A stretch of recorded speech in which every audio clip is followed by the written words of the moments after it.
welcome all you angels. I'm the Goth Kid CJ Metal, and today I'm listening to The Burning Halo by Draconian. If you haven't heard my other Draconian album review of Arcane Rain Fell, I suggest checking out that review before this one because I make references to it. Released all the way back in 2006, The Burning Halo is a great follow-up to Arcane Rain Fell, which is perhaps my favorite, no, not perhaps, it is my favorite Gothic Doom metal album. While this album doesn't boast a concept like Arcane Rain Fell, it still holds its own. Instead, the band just goes straight towards the gloom and doom of death and loss, while keeping a strong sense of goth and wrapping it all in a very doomy atmosphere. The band accomplishes this similar to how they did it with Arcane, which is by incorporating a lot of melodic, gothic-laced riffs, a lot of slow pacing, slow burning song structures, and contrasting vocals as well. So what's a little different with this album is that we actually get more vocals from Lisa Johansson, which of course is always nice to hear. She adds a nice dosage of clean female goth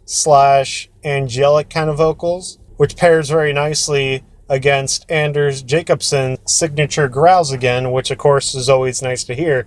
And his growls also do add some brutality to this album, and in my opinion it also adds, Lisa adds some emotion to this album as well, but I feel like Anders really, just with his growls and everything, delivers like a harsher take of sorrow, like in a more subtle way. It's not like here is sorrow and it's super like full of despair and whatnot.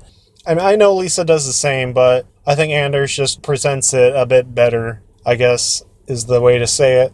Now, to be honest here, there really isn't anything inherently wrong with this album, in my opinion. However, I do feel that this album lacks the masterfully done musicianship that was present on Arcane Rain Fell. I don't know if it was like the concept that led to such great music on there or what.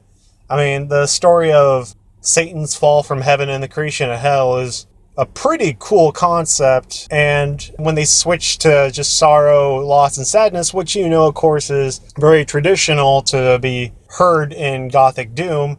However, with the concept, it was at least something different, and I think that might have pushed the band to create something a little more creative than they did on here. But don't get me wrong, this is still a very great album, and like I mentioned before, it stands on its own, and it is a worthy follow-up. This was only released the following year. 2 back-to-back albums that are actually really fucking good? That's kind of rare, actually. Especially within such a short period of time. And the last time I've heard that was with Black Sabbath, when they released Paranoid and their debut within the same year. Nowadays, there usually is a break in between albums, otherwise the music kind of sucks on the second try if they rush it. But regardless, I really enjoyed this album, and I would recommend it for those who enjoy Gothic Doom metal. It's a sorrowful and gothic experience that I definitely think is worth listening to. And I also want to make a quick little note here that you can just skip over the 2 cover tracks at the end of this album because neither of them are very good. Anyways, that's all I got for today. Thank you everyone for listening. Please don't forget to like and subscribe, and make sure you tell a friend to do the same. And of course, as always, I will see you